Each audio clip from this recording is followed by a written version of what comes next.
We're back. It's just the day of the Toronto International Film Festival wrapping up. So I wanted to go ahead and get our updated predictions out after the fall film festivals have wrapped up. At least the big three, that is, that we get here from late August into September. Because, of course, we've got like the AFI Fest. That'll come up. There's usually maybe one or two holdouts. Usually more studio releases at that point. That premiere there. We've got New York Film Festival. We might have one or two new ones that show up there, but the rest are going to be ones that we have not seen. Lost my train of thought. The rest of them are going to be ones we have not seen, but we're kind of close. Maybe just didn't quite fit into the schedules there to be screened in time for Toronto or Telluride or et cetera, et cetera. Anyway, so I guess we'll start with the TIFF wrap up, with the Venice wrap up. We'll go sequentially from when the festival started. So our Golden Lion winner out of Venice was Father, Sister, Mother, Brother. That's the Jim Jarmusch new film. Let me just triple check, because this one I don't remember hearing if it was ever picked up or not. Let's see. Did this one end up getting picked up by anyone? It says it's coming out December the 24th. And I don't know if that's an official thing or not. I'm not really... Oh, here it is. Mubi picked this one up. M-U-B-I. Have they put out anything that I've seen? Jeez, I'm trying to think here. Let's see. I'm seeing a lot of international releases as of late. Let's see. We're up to 2022. Well, let's see. I think they did some of the release of First Cow from a couple years ago. Let's see. Otherwise, this year, I haven't seen them do way too much here that I'm overly familiar with. After Sun, I see they picked up, I think that's just international rights for that one, I think. Unless I'm mistaken there. Let's see. Yeah, that might have been here domestically as well, but I don't know. It's a little complicated the way this thing's reading. Yeah, they did like Fallen Leaves, which was an international contender here a few years ago. Perfect Days from Wim Wenders. Yeah, a lot of international stuff here. The Substance, that was their big one last year. Okay, now I'm starting to remember now. Yep, they just did some international on Amelia Perez and Queer, so they've got a couple films that were released here, or at least produced through somewhat in some capacity by Netflix. They have... Otherwise, Die My Love, It Was Just an Accident. They're going to be behind those. Sentimental Value, they're going to be behind, at least partially. Let's see here. In the UK, at least. But, yeah. Anyways, so I think with that one, I'm not sure about, like, okay, because you're Golden Lion winner, does that automatically make you a big qualifier for being an Oscar frontrunner? And the answer is traditionally no. Just going back again, we always say the biggest breakthrough we've had in the last, long stretch was The Shape of Water was the first film in over almost 70 years to win the Golden Lion and then go on to win Best Picture. I think the one you have to go back way, way back before that to Hamlet from 1948 or whatever. Or maybe I'm thinking of a different one here, but I thought there was one, I thought that was it. Maybe I'm thinking of the wrong stat, but yeah, it's one. Traditionally, if you won this award, yeah, there's a chance you might be up for a few Oscars, but like rarely were they ones that were they films that won Best Picture. I think the closest one we had come before that was probably Brokeback Mountain. Otherwise, we saw a few get in for a few awards here and there, but yeah, that was kind of the first one. It's like, oh, okay, our Golden Lion winner actually came back to win. Then Nomadland did it in 2020. Some other ones include recent ones. Roma won here. That went on to almost win Best Picture. It didn't quite make it. Joker was a Best Picture nominee that won in 2019. Poor Things won it a couple years ago. That went on to be nominated for Best Picture and was actually our second most awarded film that night as far as total Oscar wins. So, I mean, it doesn't mean it's the absolute end of the world for this movie, but at the moment, I'm just not sensing that there's, like, a huge push here. It ended up with an 87% from the reviews there on Rotten Tomatoes. It was not at any of the other film festivals here early. Let me look here. I don't think it's been set for, like, New York. It's not going there. So it just seems like one that it's really going to have to be more word of mouth campaign. A lot of screeners going out. A lot of the early some of your regional critics and stuff are really going to have to pick it up and start awarding it for a lot of stuff, I think, before it becomes a bigger player in the Oscar race. Otherwise, some other big highlights from Venice. Begonia was an early showing there that ended up with 93% on Rotten Tomatoes. That ended up playing also at Telluride. And that one, I'm still not sure what to think of it as an Oscar contender. It's just, I don't think Yorgos is quite to the point where he's a consistent player in the Oscar race. It's not like every film of his is going to go on to get at least one or two nominations. Not like we saw the David O. Russell run in the early 2010s, or again, we mentioned like a Scorsese, Spielberg, Coppola for a while there had a run where it's like almost every film they made had at least some Oscar contention. We just don't really always see that. It's not like maybe more modern example would be like Coen Brothers. Almost, with maybe one or two exceptions, almost every Coen Brothers film for like the last 15 odd years or so has gotten at least one nomination if they've been involved in it, whether that be directing or screenplay, etc. But I don't know. I mean, I'm just still a little gun shy on throwing that one in. And if I do, I'm not really sure which categories, because it could play for Best Actress, it could get Jesse Plemons another nomination, could Yorgos break in for Director? Maybe, but it's like, again, I feel like it's a movie that the award shows they're either going to love and they're going to put in for 4 or 5 nominations, or maybe more. If it's, if it's a BAFTA, if they put it in to a lot of those tech categories, then it could get, 6, 7, 8 nominations or more. But it also could only end up with 1 or 2 nominations. It kind of feels slightly like Nocturnal Animals or films like that, where it's like, okay, they do really well at 1 or 2 of these preseason award, or no, I shouldn't say preseason, but pre-Oscar award shows, like the Globes or BAFTA, SAG, etc. And then we get to the Oscars, and they just really let down. Like Nocturnal Animals only got the 1 nomination for Michael Shannon, who had not, to my recollection, been nominated anywhere else. It was his co-star, Aaron Taylor-Johnson, who had been nominated everywhere, and he actually had won the Golden Globe already to that point. So it's kind of weird how stuff like that can happen. But, yeah. Otherwise, we had Frankenstein play at Venice as well. That also was at TIFF. And I guess I'll go ahead and just, since we're talking about it, we'll probably mention it again later, but Frankenstein was actually our runner-up at TIFF for the Audience Award, which I was a little surprised by. I thought that one, I mean, it is, it's a popular director. It has a couple, definitely familiar faces in it. It's popular literature that's been adapted multiple times. And it makes me say, okay, well, if this is, a story that's been done umpteen dozen times, and the TIFF audiences are still warming up to it and still saying this was really, really good, maybe this thing can play for some stuff above the line. Again, right now, I would probably restrict it more to tech nominations and probably just start there. But it could get one of those, 8, 9, 10 slots, the same way Nightmare Alley, rather, the last film from Guillermo del Toro did. And that one really just had, 3 tech nominations and then Best Picture. Frankenstein might be knocking on the door to a similar performance there, but it's a little early to confirm that for sure. La Garzia was another one that we talked a little bit about last time, because that was the opening film. That ended up at 79%, and that got picked up by someone, I forgot. House of Dynamite, Catherine Bigelow's new film, was 91%. Really, I think some enthusiastic reviews.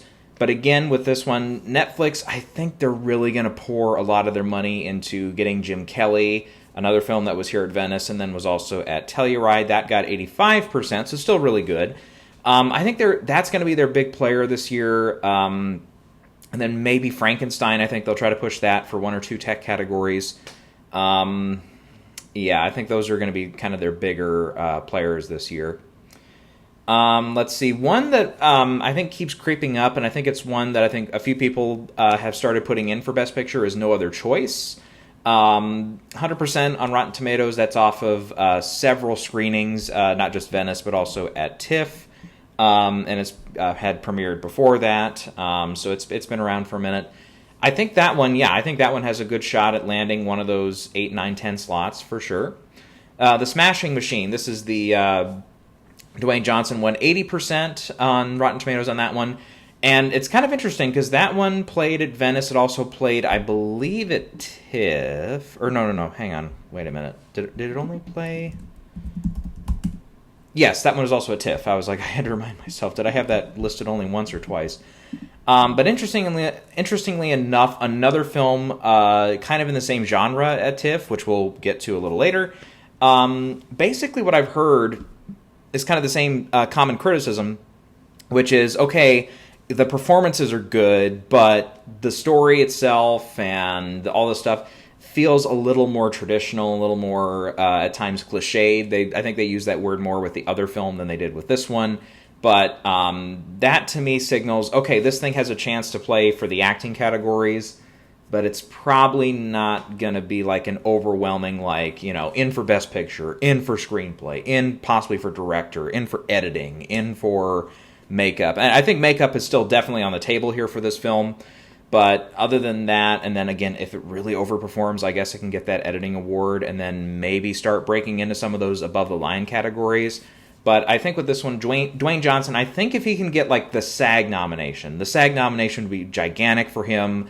But then again, think about it. He's a guy who's worked with a lot of people because he's worked with people across all different forms of film. I mean, he's worked in comedies, he's worked in dramas, including this film.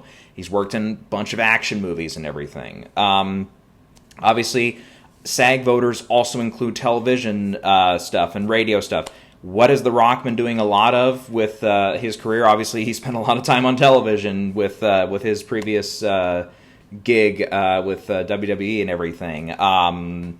He does a lot of stuff on internet stuff, and it's like I can see a lot of voters for SAG putting him over the top and getting him one of those 5 slots for Best Actor. If he can't get that, then I think he is really in trouble.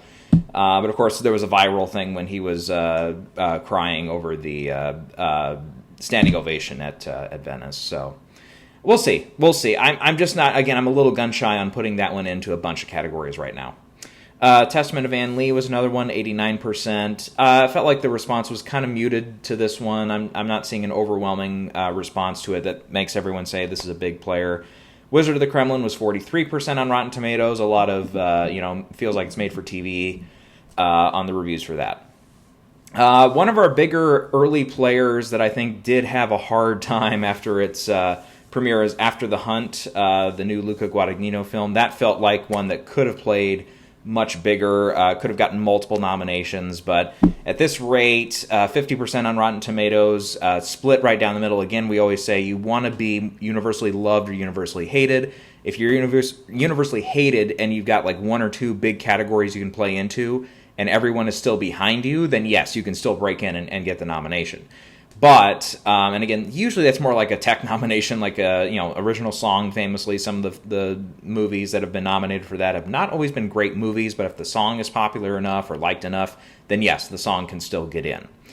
In this case, though, it sounds like Julia Roberts is the only big play left for this one. I feel like it's odds in screenplay and the supporting acting categories and director and picture and editing and possibly some of the other categories it could have made its way into down in the text, all have really dropped off. A lot of the enthusiasm has just really been stunted for this film. So, we'll get to that one for where I've got it still in the predictions.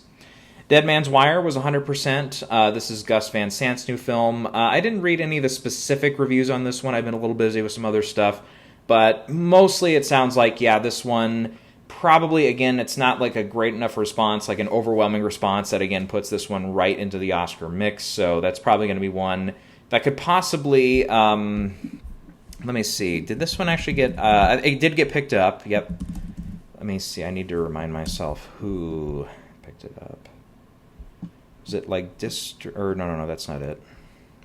Roquet Entertainment. Yeah, and I don't think there's an official date on that either. So this could be one not too dissimilar from last year when we had like Life of Chuck, for example, get picked up as a kind of breaker in the season last year, where it's like, oh, that won the TIFF Audience Award. It's like, maybe that's a big player for Best Picture now, and it's like, nope. They Neon kind of not quietly, but they kind of just relented. It's like, well, we've already got a huge player in excuse the dog there. We've already got a big player this year for Best Picture over in Nora that we've already invested a lot of time and effort into getting that thing into the frontrunner status. And so they said, we're just going to slot that one in for 2025, that being The Life of Chuck. And they put it dead in the summer, and it just, I feel like with that one, even though I really, really liked it, it's probably in my top 2 or 3 this year for films I've seen. I just think that it's one that it's too little buzz at this point. We've got all the fall films have started to pick up traction on it and gotten over it as far as like Best Picture, as far as any acting possibilities. Even screenplay, which I put it in for screenplay for a little bit in my predictions. Since then, there's 1 or 2 contenders. I'm like, I'd have to inch that one or that one or that one ahead of it. So, yeah. And with this one, I think with Dead Man's Wire, if it's not already slated for release here in the States, then, that might be one they just push somewhere into 2026. In the Hand of Dante was another one at Venice, 41% on Rotten Tomatoes. Again, didn't read anything specific into that. But just based off the percentage and stuff, again, I would probably say that one was kind of a miss. Scarlet, which was the animated film, which I heard right away when it started getting some buzz. I kind of looked into it, and it was, this is, again, somebody that had been previously nominated for animated feature, and I'm blanking right now. Which one was it? We talked about it last time, but was it Your Name or one of those? It was one of the international animated efforts there. 71%, so a lot more muted on this. I was expecting it to do a lot better with critics and stuff. So I feel like that one, a few people had already pegged it as like the film to beat for animated feature, but no. I think at this rate it's probably going to be in contention, but might have to look for something else there to win. And then the last one here is Motor City. This one is also at TIFF. 79%. Sounds like this one, it's more action film based and everything, but it was, I guess, very minimal dialogue was used in the film. So it kind of stood out in that way, but otherwise I haven't heard a lot of people go for it and say, hey, this was, one to really look out for. So, all right. Recapping some of the films from Telluride that we have not already covered. Ballad of a Small Player was here, 67%. This is another one that I think had a lot of higher expectations, with Edward Berger directing it, with now Oscar-nominated Colin Farrell starring in it and stuff. And really at this point with 67%, I think a lot of people have just said, it's probably, if it's going to play for anything, it'll just be Colin Farrell's performance. But unfortunately, that category is really stacked this year. There's just a lot of competition there, and that one's already hard to whittle down to 5 slots. And I think with him, he's really going to have to, really overperform. One of the 6 slots at the Globes for picture or for actor drama, I think, has to be up. I think he has to get in at BAFTA. I'd almost say, I think he can still miss SAG and somehow get into the race for Best Actor at the Oscars and kind of sneak by without that qualifier. But it's going to be tough. It's going to be tough. I think that one I'm not so sure on. Blue Moon from Richard Linklater is here, 98%, continues to perform really well with critics. Comes out in later October. We'll see if it can maybe wiggle its way into 1 or 2 categories potentially. New adaptation or version of Hamlet, Hamlet. We'll get to the other one here in a second. 72%. Riz Ahmed is in it and everything. Again, 72%. A lot of people, I think, have just said it's an okay kind of modern retelling, but it doesn't do anything way too special. Hamnet, though, the Chloe Zhao film, 85%, so it did drop a little bit from its initial reports, but it still won the TIFF Audience Award, so that's our big winner at TIFF. And a lot of people, I think, in the last couple weeks since its premiere at Telluride and since it started its screenings at TIFF, a lot of people have said, yeah, this one is a legit player. That first preview trailer and stuff that came out in later August, I thought, yep, I'm like, this one looks like this one could be a double-digit contender, possibly, depending on if you can get Paul Mescal in. There's some conflicting. I've heard some people say they could try to run him in supporting actor, which I don't know. If it's a movie that's called Hamnet, basically, yes, that is going to be partially, around the writing of, and first performances of the play. And it's, and Shakespeare is part of the story. I don't understand how he's not a lead actor in it. But I don't know. Having not seen the film, I don't know. It's also based on a book. I've not read the book, so I don't know if the Shakespeare character disappears halfway through or something. But just a little peculiar. And again, maybe that's just a ploy to try to get him nominated because they think Best Actor is really tough, or they think the studio Focus. I think Focus had this one. Maybe they just think it's easier to get him in for supporting actor. It's just going to be an easier race, which I do agree. Supporting actor, it's not nearly as loaded as the Best Actor race. But this is a previous nominee. This could be a front-running film in the top, 2 or 3 contenders this year. I think at that rate, you just got to try to angle him and try to get him in and just really push his performance, have him do all the pressers and all the campaigning stuff that he can do and stuff. But I just don't understand how he could possibly be supporting based on, what knowledge I have of it, having not seen the film or read the source material or anything just yet. But yeah, I think that one, yeah, it's Jessie Buckley, I think, is solidly in the Best Actress race, could potentially win. Chloe could possibly win her second directing award. We'll see. Screenplay, I think it could own the adapted screenplay category because that one, between the two, I think we're going to see a few lesser films still possibly nominated for Best Picture, but we're not going to see some of our other heavy favorites to win Best Picture in that same adapted screenplay category. I think the rest of them are going to be playing in original. Otherwise, yeah, look for this one to score really well across the tech categories as well. We could see it get in for cinematography, the 2 design categories, possibly even the sound category, the casting category. It could really do some damage here and be one of our more nominated films on Oscar morning. Then we have The History of Sound. This one's also starring Paul Mescal. 69%. This one's actually already playing in select cities, I believe, in the U.S. And again, I think with this one too, if you've got Mescal teamed up with a good performance in Hamnet, a good performance in this, and enough screeners are going around, it's again, that could, I think, really help his case. If I Had Legs, I'd Kick You, which was screened at a couple other prior festivals, 94%. After Telluride, it was also at TIFF.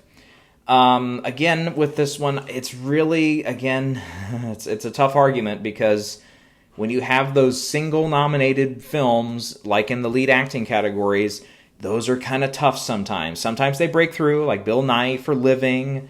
What was the other one more recently? And I've already forgotten it. But there was one not too long ago here.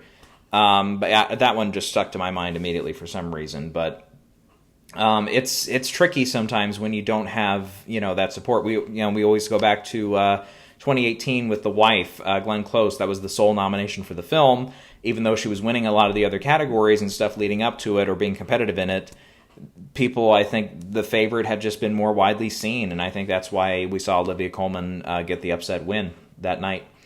So with Rose Byrne, I think it's still going to be tough for her to get that nomination. And again, especially if it's an actress category that might not be as crowded, I think a lot of those voters, again, if they haven't seen your film and they're not extremely super passionate about it, putting it into other branches, putting it into other categories also with it.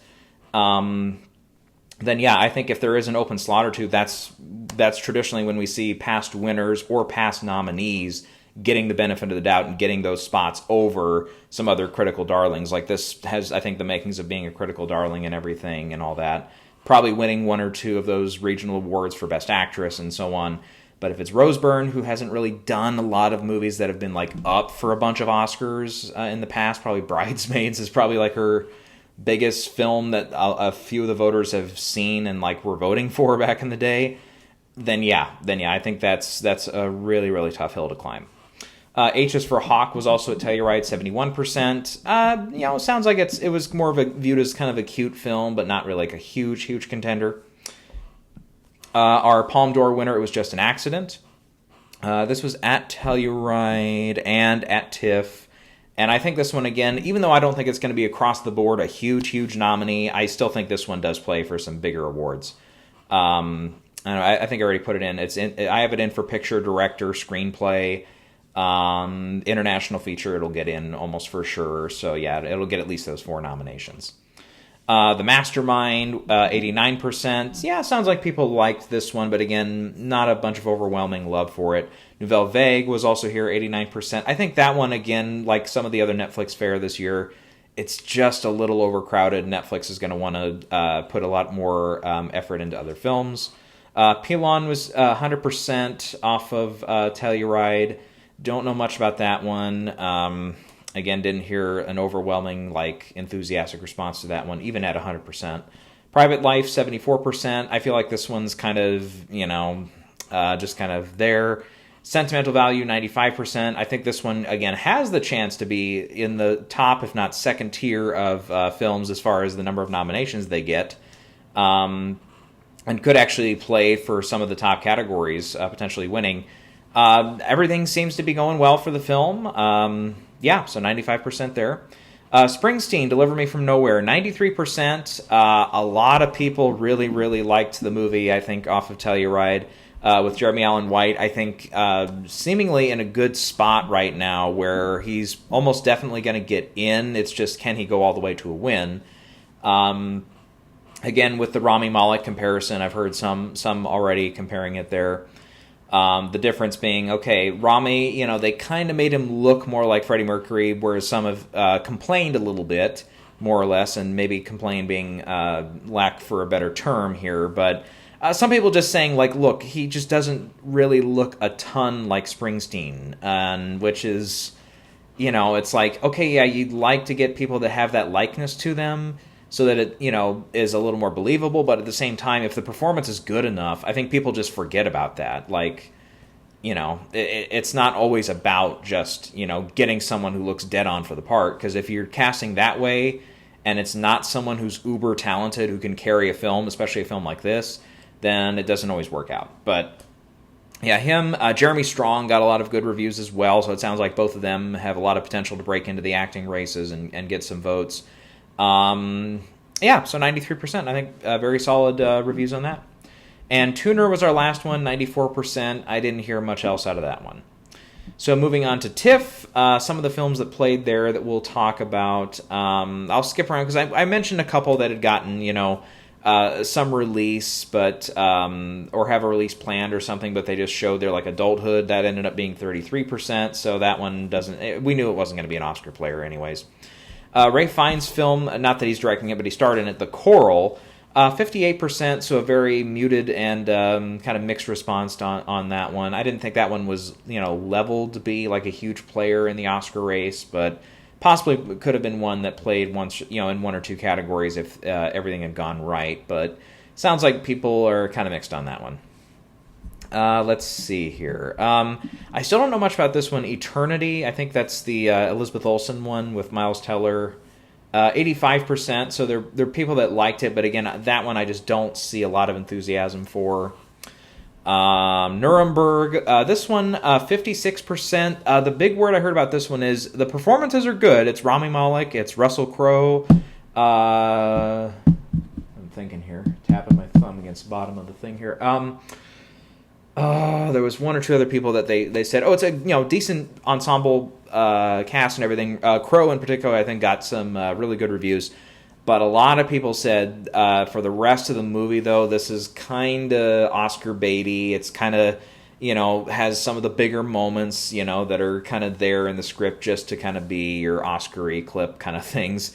56%, so it's pretty mixed. I don't know. I can see Russell Crowe getting into like maybe a SAG if in supporting actor, if there's enough room there for him. Maybe a Golden Globes if they want to get some of those bigger named actors there. But I don't know. I'm not sensing again a lot of enthusiasm around that one. Roofman, 85%.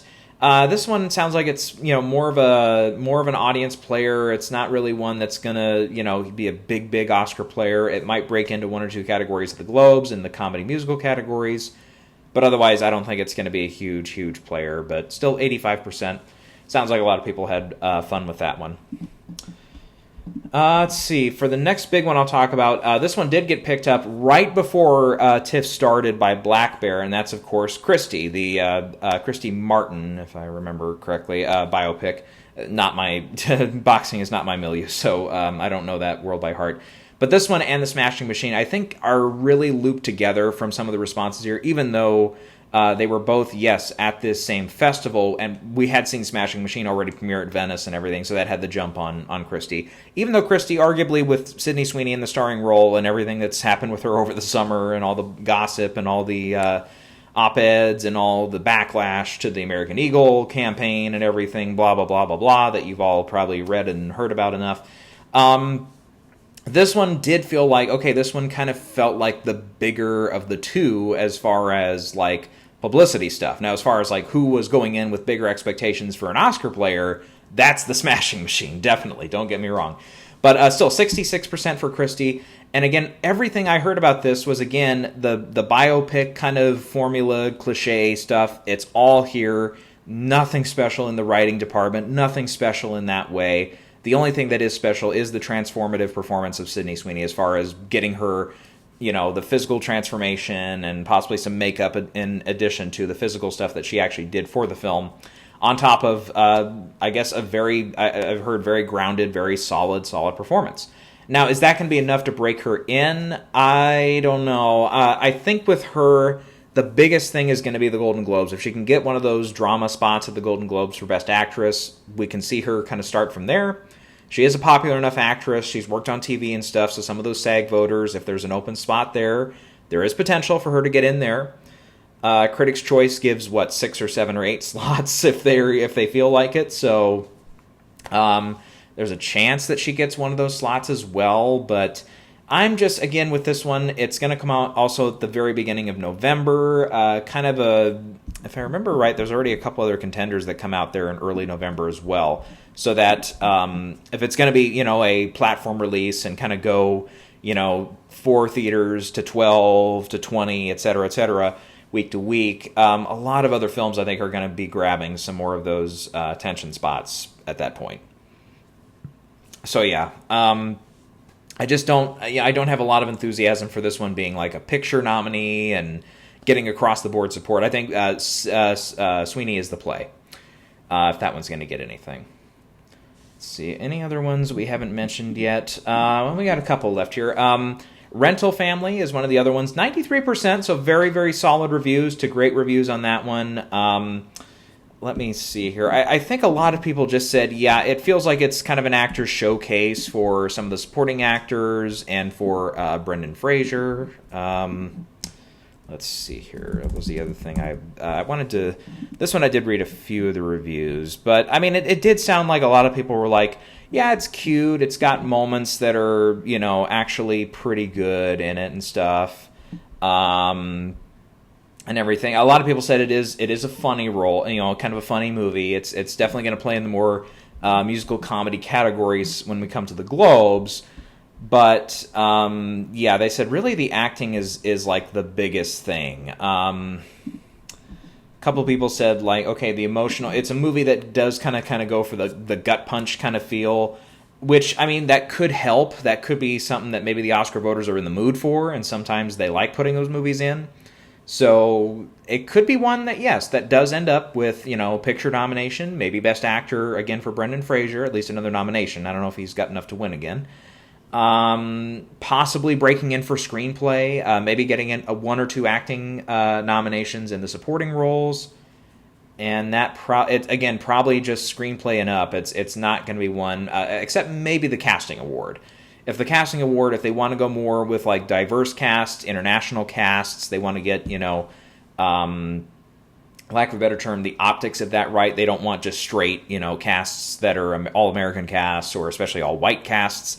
If they want to play that, they want to play that way. Then yes, something like Rental Family could definitely be a big benefactor to that. If they don't want to put maybe films like, and I think this one's going to get in. I think the Sentimental Value, I think that one's already probably one that could grab that slot easily, one of those 5 slots in that category easily, just as a Best Picture frontrunner or a potential frontrunner. I'd say a film more like if it was just an accident or maybe No Other Choice, potentially. If one of those, I think has a chance to get one of those casting nominations, those two I think are more likely to be Best Picture nominees, in my personal opinion. Even though I think Rental Family, I think it'll be in that top 15 for sure. I don't see it like, missing every, I don't see it as a total miss or anything as far as the Oscars are concerned. But right now I probably would not put it in a top 5 for the casting category, but I think it's in play for that one though. What else? The other one, yes. Probably the last one we'll talk about here is Wake Up Dead Man, the Knives Out third film in that release and everything. I wasn't really in love with the trailer. It just looks kind of standard to me at this rate. I mean, we've had 2 of these films before. First Knives Out is really, really great, and it's still a good rewatch for me. Glass Onion I've only seen a couple times, and I understand a lot of the criticisms with it. I thought it was a step down from the first Knives Out, but I liked a couple of the twisty-turny things with that as well, but I just didn't quite love it as much as the first one. This one, though, 93% on Rotten Tomatoes. Right away, all the first reviews I read were, this is the best of the 3, this is the best one since the original, this is, one of the best murder mystery thrillers we're going to see in a long time, blah, blah, blah. And then, I did read 1 or 2 people that were a little less enthusiastic about it. But that being said, I still think this is one that could definitely play for adapted screenplay. I think throughout the rest of the awards season, it'll get a couple nods here and there. I don't see this one as like an immediate threat to, win Best Picture and all of a sudden come out of here. That being said, it is the second runner-up at TIFF this year, so it did have its fans there. Let me remind myself here. Hold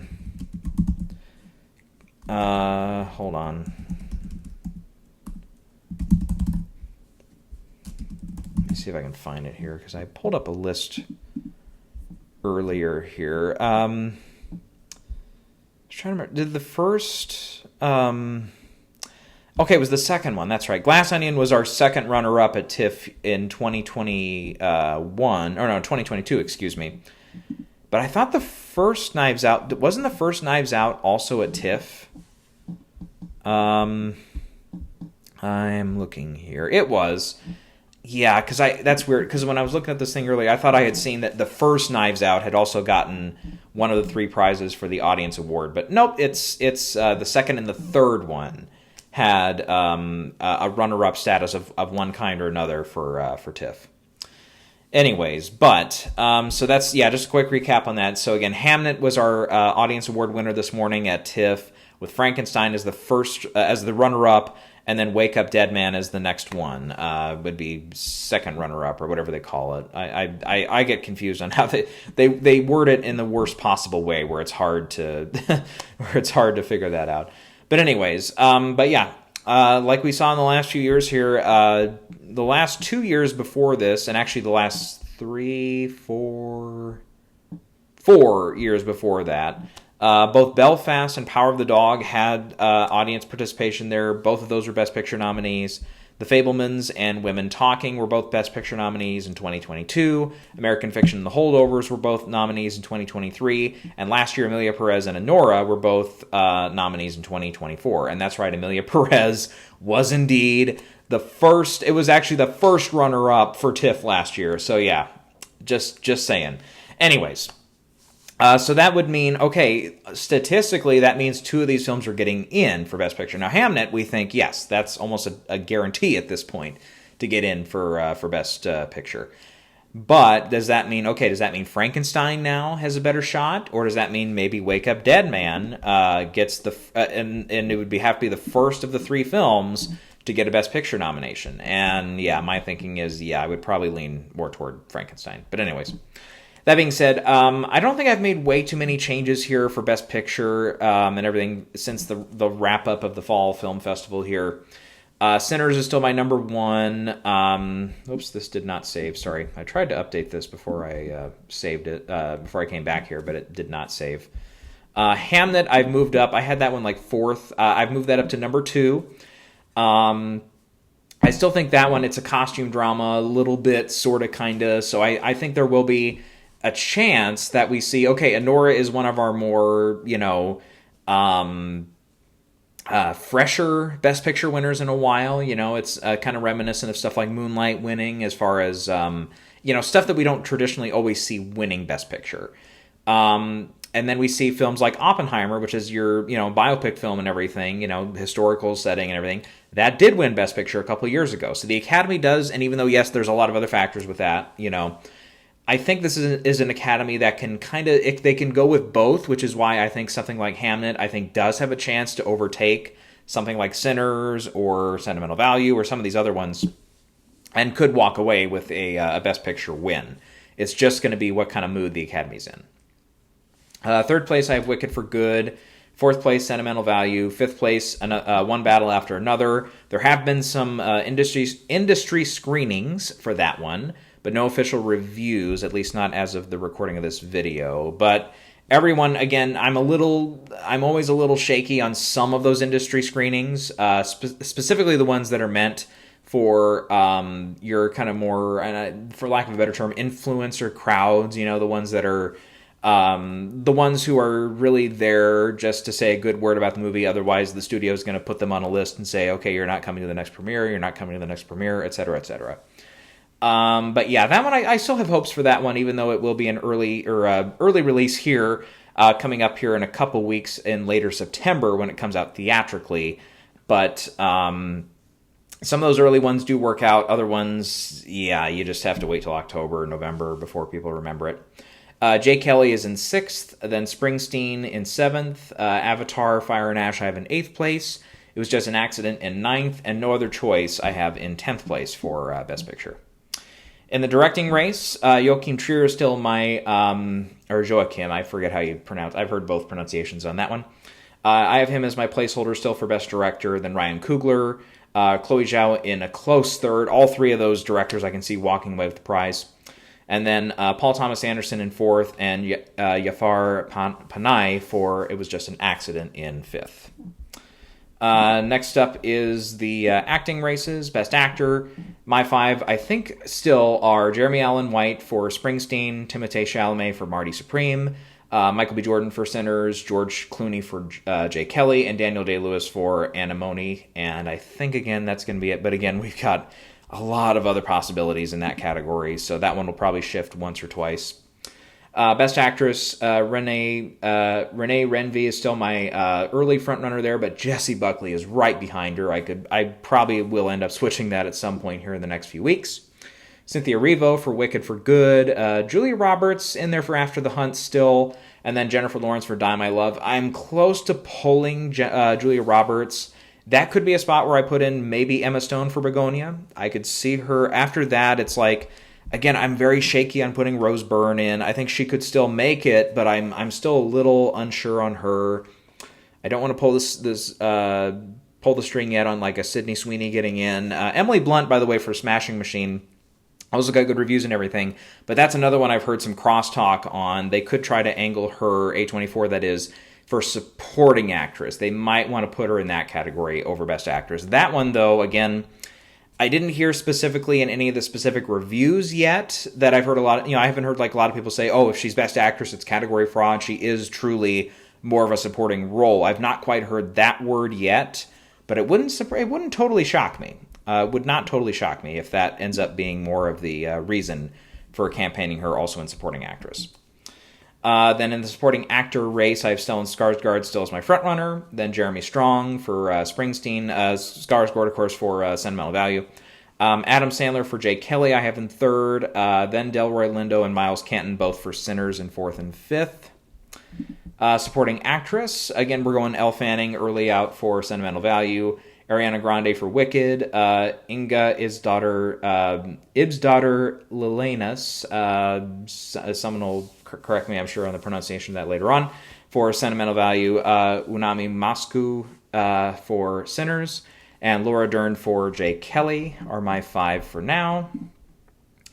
In the screenplay categories, again, I don't think there's way too many changes here. Sentimental Value, Sinners, Jay Kelly, Just an Accident, and Marty Supreme are my 5 there. And on the adapted side, my 5 are Hamnet, One Battle After Another, Wake Up Dead Man, Springsteen for now. I could push maybe 1 or 2 in spot for that one, maybe Frankenstein or maybe Begonia. And then No Other Choice is going to be, that's an adaptation. That one, I think, has a really strong shot at getting in for screenplay. All right, so that's all I got for now. I guess we'll come back here in probably a week or two, maybe after we see the release of One Battle After Another. We might see if we want to do a video, not specifically on that, unless there's something big that happens with it, you know. But maybe after that one's out, I'll see if I have time to get to the theater to see that. I've just not really had a lot of time to go to the theaters, and there hasn't really been much playing that I need to see. Like Weapons, I did really want to see that. Screen times on that one are starting to dwindle a little bit with some of the fall releases coming, but I'll try to still see. I might have a chance this week to see it, but we'll see if I have time for it. So we'll be back at some point here. We'll discuss some more stuff. Obviously, before the New York Film Festival, we should be back before then for sure. We'll do something after that and everything, and we'll just check in periodically, and we'll keep going as the Oscar race continues.